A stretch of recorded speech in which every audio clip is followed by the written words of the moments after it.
Thank you, Phil Sr. and Phil Jr. That was absolutely beautiful. I'm glad you picked the song up again, Phil. Totally a beautiful song. The phrase was going through my heart in the early part of last week. And it was always over and over and over. Only believe. All things are possible. Only believe. We used to sing a song like that, and it just went on and on and on, and we used to sing it a lot. It comes from Mark 9:23. Only believe. All things are possible. Only believe. And tonight I trust that while I'm sharing from the Word of God, that your heart will allow you to believe without restriction. We do place limits on ourselves and limits on our believing for all sorts of reasons. I hope tonight you won't.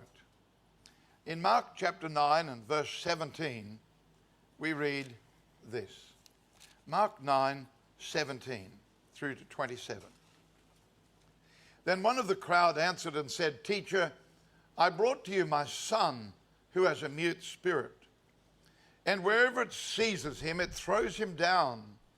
He foams at the mouth, gnashes his teeth, and becomes rigid. So I spoke to your disciples that they should cast it out, but they could not. He answered him and said, this is Jesus, O faithless generation, how long shall I be with you? How long shall I bear with you? Bring him to me. Then they brought him to him, and when he saw him, immediately the spirit convulsed him, and he fell on the ground and wallowed, foaming at the mouth. So he asked his father, how long has this been happening to him? And he said, from childhood. I'd like to pause a moment and say, this was church. What we're just reading about was a church service where Jesus was the minister. We have a more sanitized version of church these days, where people usually don't fall on the ground and that sort of thing, but nor do mute usually speak. But we're reading about a church service where Jesus was the minister. He asked his father, how long has this been happening to him? And he said, from childhood. And often he has thrown him both into the fire and into the water to destroy him. But if you can do anything, have compassion on us and help us. Jesus said to him, if you can believe, all things are possible to him who believes. Immediately the father of the child cried out and said with tears, Lord, I believe. Help my unbelief. When Jesus saw that the people came running together, he rebuked the unclean spirit, saying to it, deaf and dumb spirit, I command you, come out of him and enter him no more. Then the spirit cried out, convulsed him greatly, and came out of him. And he became as one dead, so that many said, he is dead. But Jesus took him by the hand, lifted him up, and he arose. And when he had come to the house, his disciples, and so the story goes on. Only believe. The father of this son had lived with an ache in his heart for so long. If your child was born with epileptic seizures and dumb and deaf, there would be a terrible ache in your heart. At least there would be in mine. And it was an ache that wouldn't go away because your son was there every day and you wanted your son to be there every day. You just didn't want this horror that was taking place in your son's life. He saw his son daily. There's a song, I don't know all the song, one line of it comes to mind. It's a song of romance. You are always on my mind. And sometimes when you live with something daily, It cannot get off your mind.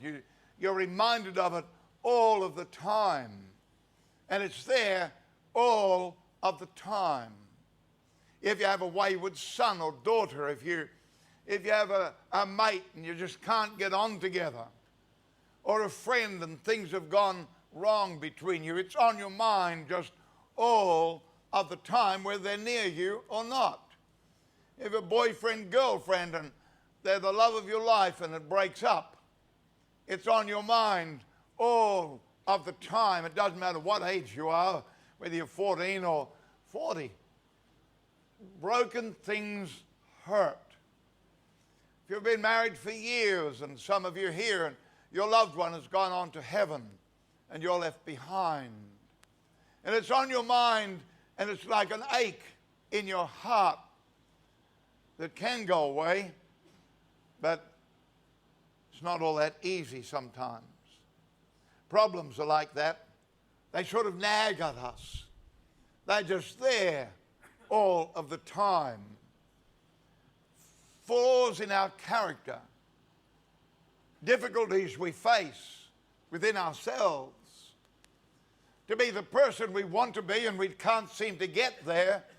And what we try to get there seems to always collapse on us, and we seem to fail all the time, and it's on our mind. It just seems to nag at us. Perhaps I'm no good. Perhaps God doesn't love me after all. Everything seems to go wrong. Everything I touch just is a mess. Something's the matter. Must be me. And it can go round and round like a cracked record or a cracked CD. In the old days, cracked record. This boy fell into the cooking fires or the fire. And this was 2,000 years ago, you remember, and it wasn't a modern society such as we know it, but it was modern for them. In that day, it was modern. But I've been in homes in developing nations, wonderful homes, dirt floor, and a fire is in the middle of the one room, and it makes up pretty much the whole house. And been in pastors' houses in India, and so would Mary and Bess have been there. There's just one little tiny room in the end of a church, just tiny little room. Your lounge room would most likely make 2 houses. And all the sleeping mats are poked up in the roof somewhere, and then they make a fire in the place and cook their food over it. And it was something like this, I imagine, and the boy fell in the fire. And the ghastly thing, to pull your teenage boy or grown adult boy out of the fire would hurt. The father had an ache in his heart. I met a lot of folks that had an ache in their heart. In some period of time in my life, I had a terrible ache in my heart that just never went away.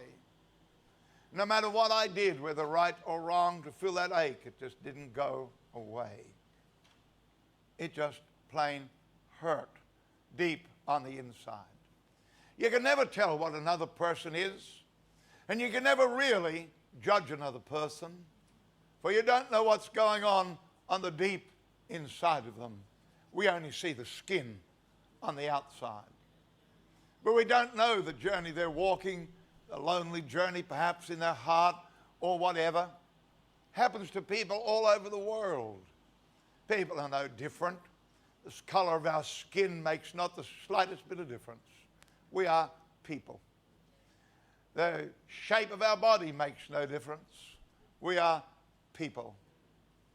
I was talking to Thampi from India once, a wonderful pastor whom I was closely related to in times gone by, and we still communicate sometimes now. In fact, his nephew will be in my office next Tuesday, I think it is, from North India. Thampi from South India, and here I've been over there preaching so often. And the first time I went, I said, Thampi, I've never been to your country before. Tell me some things that I should speak about that are relevant to your people. He looked at me, and he was pretty abrupt in his manner. And he said, Clark, same devil, same flesh, same Jesus, same cross. Preach it. I thought that was the best advice I ever had in my life.